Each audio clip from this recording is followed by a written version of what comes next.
Congolaises, Congolais, chers compatriotes, il y a 6 ans, je prenais congé de mes responsabilités en tant que président de la République, chef de l'État.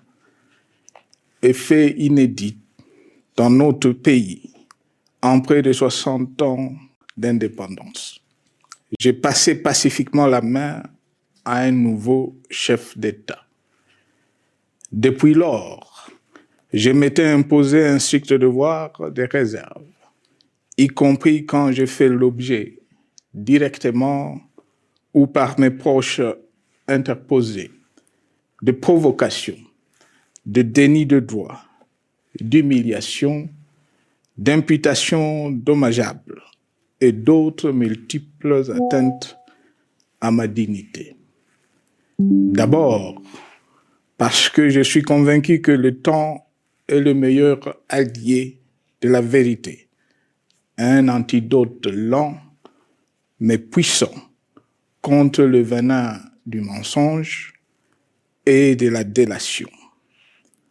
Mais aussi et surtout, parce qu'agir autrement aurait fait le jeu de ceux qui, par cette campagne odieuse, cherchaient à détourner l'attention de notre peuple de leur incapacité, aujourd'hui avérée, à répondre à ses attentes et aspirations. J'ai enfin décidé de briser ce long silence, de sortir de ma réserve et de m'adresser à vous parce que l'enjeu est de taille. Il est même existentiel. Non pas pour ma famille politique ou biologique, moins encore pour ma modeste personne, mais plutôt pour la nation congolaise et pour l'avenir de notre cher et beau pays. J'ai décidé de briser le silence parce qu'au vu de la situation que traverse notre pays, continuer à me taire m'aurait rendu poursuivable devant le tribunal de l'histoire pour non-assistance à plus de 100 millions de compatriotes en danger. Je saisis cette opportunité pour partager avec vous mes réflexions et participer ainsi à la recherche de la solution à la crise que traverse notre pays, la République démocratique du Congo, terre de nos ancêtres, car il est gravement malade et son pronostic vital engagé. Mieux que quiconque, vous en êtes conscient, car vous en faites quotidiennement les frais dans votre chair et vous en payez le prix. Mes chers compatriotes, vu l'importance stratégique de notre pays et le rôle qu'il est appelé à jouer, j'avais, de l'avènement au pouvoir du chef de l'État actuel, conclu avec lui un accord donnant naissance à la coalition entre nos forces politiques respectives. À propos de cet accord, beaucoup de contre-vérités ont été dites, y compris, fort malheureusement, par celui qui est censé connaître la vérité, parce qu'en étant l'un de deux principaux signataires. En attendant qu'au moment opportun, la vérité soit rétablie, preuve irréfutable à l'appui, permettez-moi pour l'instant d'affirmer qu'en ce qui me concerne, la conclusion de cet accord n'avait pour seule motivation que l'intérêt supérieur de la nation. Par cet accord de mutualisation de forces, j'entendais en effet permettre à mon successeur d'exercer dans la direction des affaires de l'État plus de pouvoir effectif que ce que la faible représentation de sa famille politique au sein de la nouvelle Assemblée nationale était en droit de lui conférer. Je voulais par ailleurs faciliter le fonctionnement harmonieux des institutions et éviter à la nation, comme à notre jeune démocratie, d'éventuelles crises politiques qui leur auraient été fatales. Cette première alternance pacifique et civilisée à la tête du pays avait suscité d'autant plus d'espoir qu'en janvier 2019, notre pays s'est trouvé en bien meilleur état qu'au moment de ma propre accession à la magistrature suprême en janvier 2001. Alors que j'avais trouvé un pays au bord de l'implosion, miné par une longue dictature et des guerres, sans institutions républicaines, économiquement en faillite et socialement déchiré. Bref, un pays dont l'incertitude de lendemain menaçait la stabilité de toute la région. Le 24 janvier 2019, j'avais en effet légué un bien meilleur héritage à mon successeur, à savoir un pays réunifié, largement pacifié et dont les limites territoriales correspondaient exactement à celles qu'elles étaient au 30 juin 1960. Une nation reconstituée, réconciliée et fière de sa diversité. Un État doté d'une constitution progressiste et des institutions fonctionnant harmonieusement. Une économie dynamique et résiliente et débarrassée du fardeau de la dette hérité de régimes antérieurs, du fait de multiples réformes structurelles engagées. Une armée nationale républicaine de plus en plus professionnelle et capable de relever le défi de la défense de l'intégrité du territoire national. Une démocratie en constante consolidation, avec notamment l'organisation sur fonds propres d'un troisième cycle électoral. Le cœur serré, je constate qu'à peine 6 ans après, ce bel héritage en indivision, légué à l'ensemble de notre peuple, a été complètement dilapidé par celui qui en avait reçu la garde. Que notre pays offre un spectacle de plus désolant et qu'il suscite d'autant plus de désespoir au sein de notre peuple et de pitié et de moquerie à travers le monde, que l'inconscience de ses dirigeants ne permet aucun espoir de redressement. Cette détérioration rapide de la situation générale du pays est principalement due à l'inverse du pouvoir sans limite.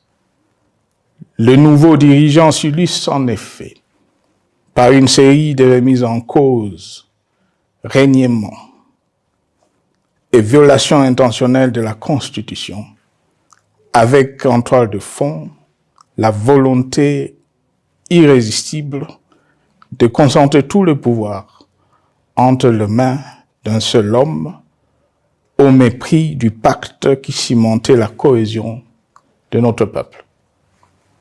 Le premier acte de remise en question de ce pacte républicain, véritable socle de stabilité et de cohésion nationale, a consisté à violer délibérément la Constitution et les lois pertinentes.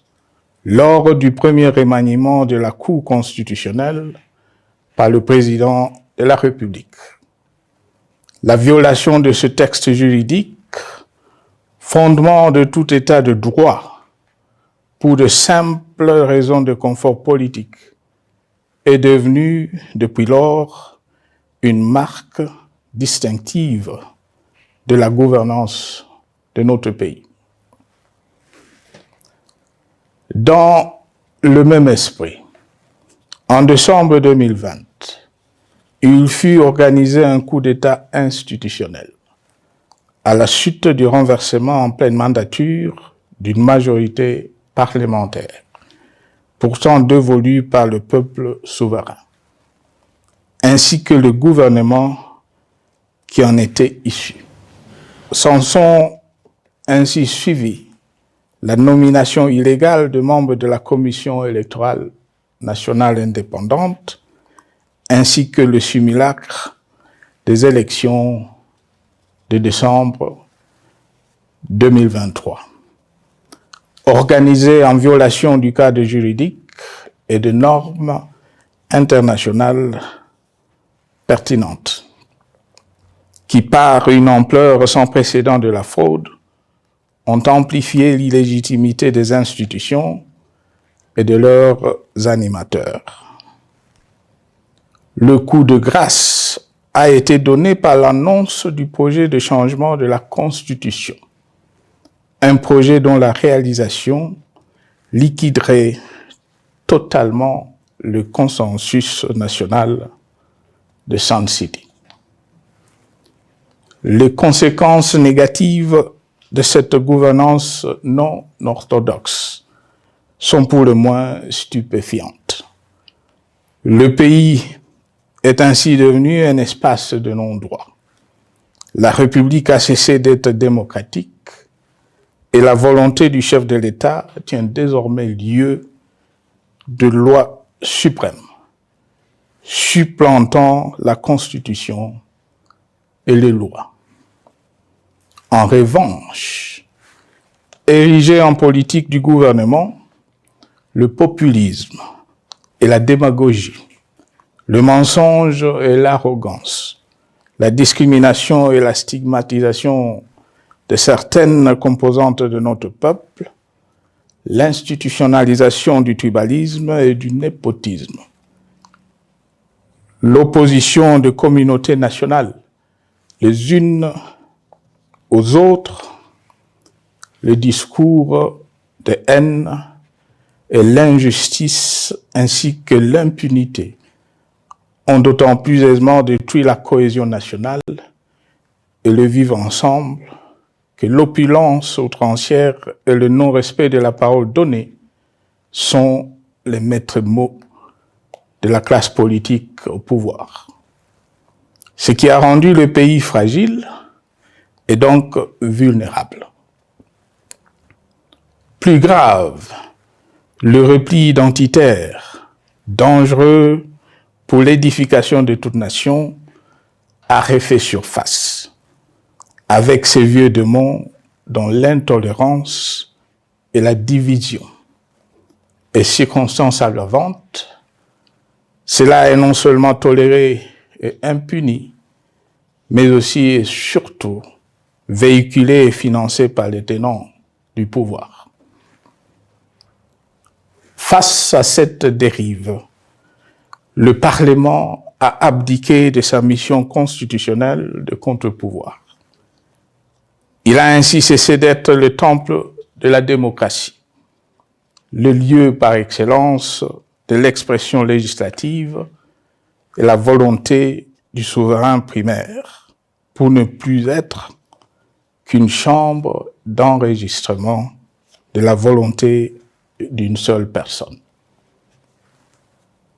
Quant à la justice, garante constitutionnelle des libertés publiques et du socle de valeurs, qui structure notre identité et forge notre unité, elle a complètement démissionné de ses responsabilités, se laissant ouvertement instrumentalisée à des fins politiques.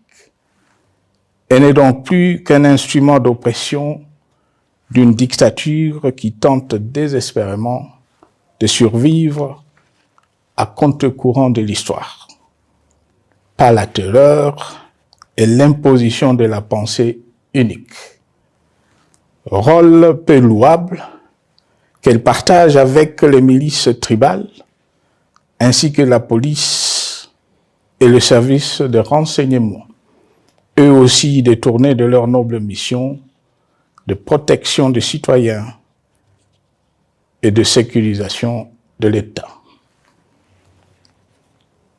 Sur le plan économique, la situation est de plus inquiétante.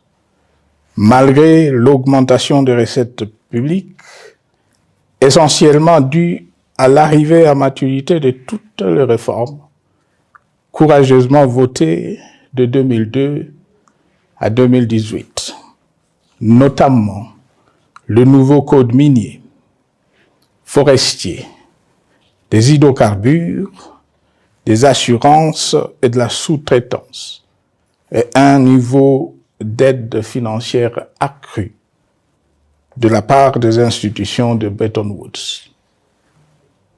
Aucun investissement n'a été réalisé pour doter le pays d'infrastructures modernes, soutenir des réformes structurelles et stimuler la croissance. Par contre, l'inflation et la dépréciation monétaire, jadis vaincues, sont de retour.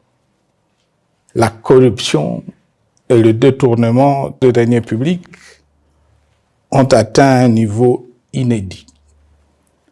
Et l'endettement public que nous avions maîtrisé de 2010 a de nouveau grimpé en flèche, dépassant la barre de 10 milliards de dollars et suscitant des inquiétudes légitimes quant à la solvabilité à moyen et long terme du pays.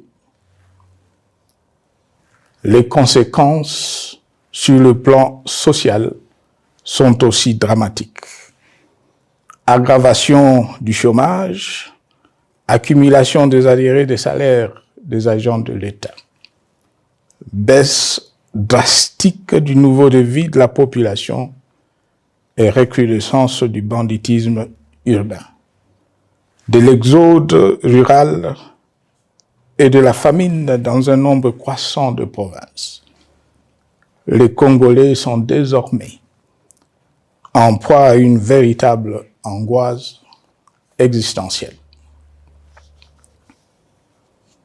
Parmi les victimes résignées de ce gâchis se trouve en bonne place notre jeunesse, qui a été pourtant de tout le combat démocratique et qui a beaucoup cru aux vertus de l'alternance pacifique. Aujourd'hui, sans repère ni perspective sérieuse du lendemain, ils se sont abandonnés, laissés à la merci des entrepreneurs de conflits et de vendeurs d'illusions de tous bords. Rien de ce qui lui a été promis depuis 6 ans n'a été réalisé. À cette jeunesse désabusée, comme à l'ensemble de notre peuple, nous tenons à donner une assurance. L'échec d'un régime de la situation sécuritaire dans les grandes agglomérations comme dans nos campagnes, elle est partout plus que préoccupante. C'est le cas notamment au nord Kivu, au sud Kivu, en Ituri, au Maniema, au Tanganyika, au Katanga et au Mai-Ndombe, province pourtant voisine de Kinshasa, capitale du pays et siège des institutions. Le sang de nos compatriotes civils et militaires, valeureux officiers et soldats des rangs, mais aussi députés, éminents membres de la société civile ou de partis politiques, a ainsi abondamment et gratuitement coulé. Du fait de l'intolérance, du cynisme, voire pire, d'un terrorisme d'État pratiquée dans un seul et unique dessein, l'abus du pouvoir pour le pouvoir. C'est le cas, entre autres, de plusieurs centaines de détenus du centre pénitentiaire de rééducation de Makala, sauvagement abattus dans la nuit du 1er au 2 septembre 2024, victimes sans défense d'un crime incontestable contre l'humanité, à ce jour restés impunis. Il en est de même de membres de la secte mystico-religieuse Wazalendo de Goma, de jeunes de la Junafek à Lubumbashi et du massacre des adeptes de l'église Mbidi à Kilwa. Cette déliquescence de la situation sécuritaire est due à la mauvaise gouvernance du pays qui, dans ces secteurs, est aujourd'hui caractérisé par une formation militaire bâclée, des recrutements et mises en place ethniquement motivés, ainsi que par l'emprisonnement sans jugement, aussi bien de plusieurs militaires et officiers de haut rang que des agents de l'ordre et de sécurité, majoritairement swahiliphones. Bien plus, à l'armée nationale, bouclier de la nation, instrument de préservation de l'indépendance nationale et de l'intégrité territoriale, il a été substitué de bandes de mercenaires, de groupes armés, de milices tribales et de forces armées étrangères qui ont non seulement montré leurs limites, mais aussi enfoncé le pays dans un chaos indescriptible. L'État a ainsi perdu le monopole de la violence légitime en sous-traitant aux groupes armés, autrefois maîtrisés, le maintien de l'ordre public et de la tranquillité nationale. Et comme si cela ne suffisait pas, l'armée nationale est vilipendée, conspuée et tournée en dérision par les autorités qui n'assument jamais rien alors qu'elles sont censées veiller à sa consolidation et à sa respectabilité. Pour les avoir formés, commandés et conduits au front, je connais nos soldats, boucs émissaires aujourd'hui de toutes les contre-performances enregistrées sur les champs de bataille. Ils ne sont pourtant pas intrinsèquement moins bons, moins nationalistes et moins loyaux. Ce qui a changé entre-temps, c'est la qualité du commandement et de leur prise en charge. Au niveau régional, le gouvernement a levé l'option désastreuse de se détourner de deux principaux instruments internationaux qui étaient à la base de l'architecture régionale de paix et de sécurité, laquelle avait permis la stabilité régionale que le président actuel avait trouvée lors de son accession au pouvoir, à savoir le pacte sur la sécurité, la stabilité et le développement dans la région de Grand Lac et l'accord cadre pour la paix, la sécurité et la coopération pour la République démocratique du Congo et la région. Plus grave encore, en faisant de forces négatives, les FDLR, ainsi que des centaines de groupes armés congolais, des supplétifs des forces armées de la République démocratique du Congo, le gouvernement a ouvert la voie à la régionalisation du conflit, avec des conséquences inévitables sur la stabilité de la région.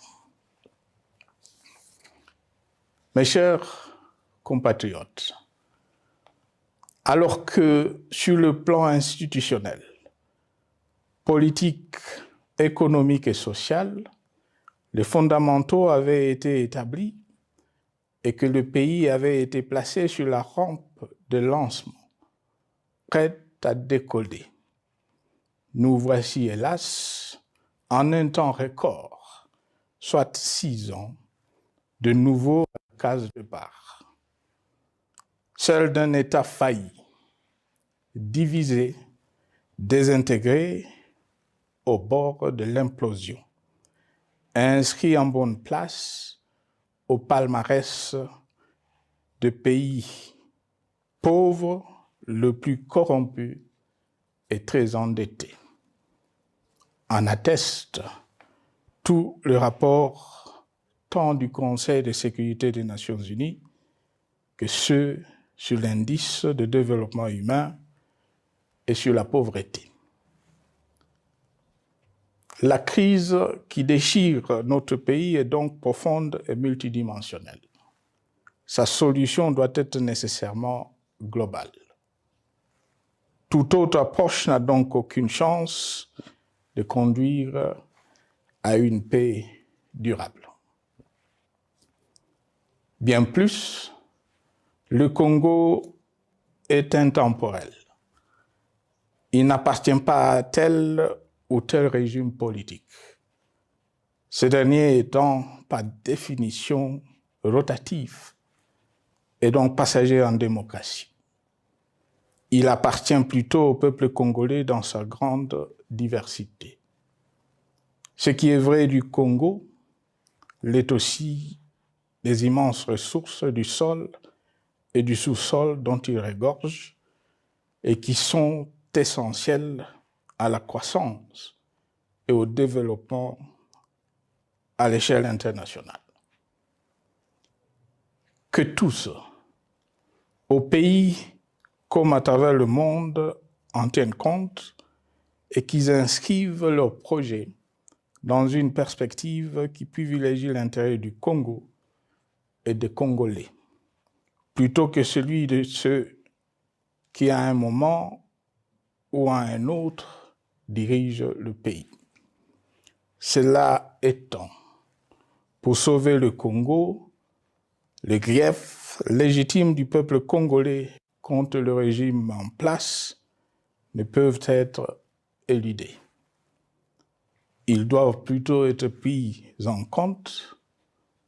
La dictature doit prendre fin et la démocratie, tout comme la bonne gouvernance économique et sociale, doivent être restaurées. Car, comme en témoigne l'histoire, il ne peut y avoir de solutions sécuritaires définitives sans solution politique sincère. Sinon, il y aura de nouvelles vagues de convulsions politiques, de troubles à la paix, d'insécurité, d'instabilité institutionnelle, de conflits armés et de guerres civiles. Perspective qu'en toute responsabilité, nous, Congolais, ne pouvons plus nous permettre.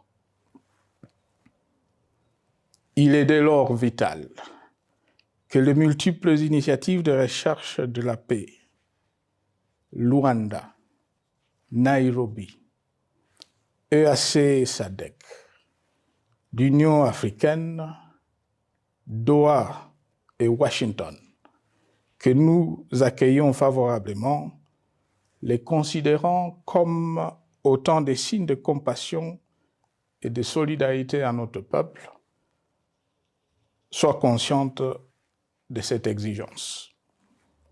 Qu'elles accordent aux Congolais à la fois maîtres de leur destin et premières victimes de cette crise la place centrale qui leur revient de droit, aussi bien dans le diagnostic du mal dont souffre le pays que dans la prescription du traitement dont il a besoin pour en guérir définitivement.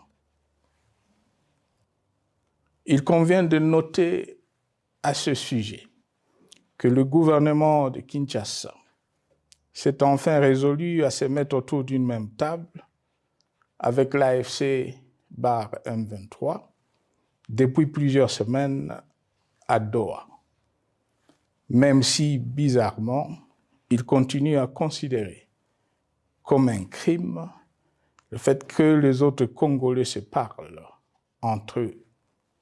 C'est le lieu pour moi de saluer la démarche des évêques de la CENCO et de l'ECC, qui a le mérite de n'exclure du débat aucun sujet, ni aucun de nos compatriotes. Sans être parfaite, cette initiative conjointe des Églises mérite le soutien et, si nécessaire, des enrichissements de la part de notre peuple. Mes chers compatriotes, une fois n'étant pas coutume, il convient de dénoncer la falsification de l'histoire par ceux dont le jeu pervers dans l'opposition naguère, comme aujourd'hui au pouvoir, a consisté et consiste encore à calomnier, à diffamer, à diaboliser et à diviser pour gagner et régner, à se défausser sur les autres pour justifier leur contre-performance, quelles qu'en soient les conséquences sur la cohésion nationale ou en termes de vies humaines injustement brisées ou perdues. Une preuve, s'il en fallait encore, vient de nous en être donnée une fois de plus. Il y a quelques jours, en effet, suite à une simple rumeur de la rue ou des réseaux sociaux sur ma prétendue présence à Goma, où je veux me rendre dans le prochain jour, comme annoncé par ailleurs, le régime en place à Kinshasa a pris des décisions arbitraires, avec une légèreté déconcertante qui témoigne du recul spectaculaire de la démocratie. Mieux que quiconque, vous savez que pour moi, le Congo est la priorité absolue, que sa souveraineté et son intégrité territoriale ne sont pas négociables, que mon engagement pour la démocratie, la cohésion nationale, la paix et la stabilité n'est pas un slogan creux, et que le respect de la Constitution et des lois du pays, autant que celui de la parole donnée, sont sacrés. Militaire, j'ai juré de défendre la patrie jusqu'au sacrifice suprême. Hier au pouvoir, aujourd'hui en dehors du pouvoir, je demeure plus que jamais fidèle à ce serment. En ce moment où le pays est de nouveau divisé, appelé par le destin, j'ai le devoir d'œuvrer à la recherche de la paix et de contribuer à la reconstruction de notre pays qui se meurt. C'est dans cet esprit que j'ai choisi ce moment pour exprimer ma sympathie à l'endroit de toutes les victimes du conflit en cours, de réconforter et marquer ma solidarité avec la population de la partie orientale. Vous, qui êtes abandonnés par le pouvoir central, qui semble avoir pris le parti de vous punir, entre autres, en déconnectant les institutions financières du réseau bancaire national et en restreignant le mouvement de personnes et de biens. Ces décisions et bien d'autres vous asphyxient et rendent votre vie plus précaire que jamais.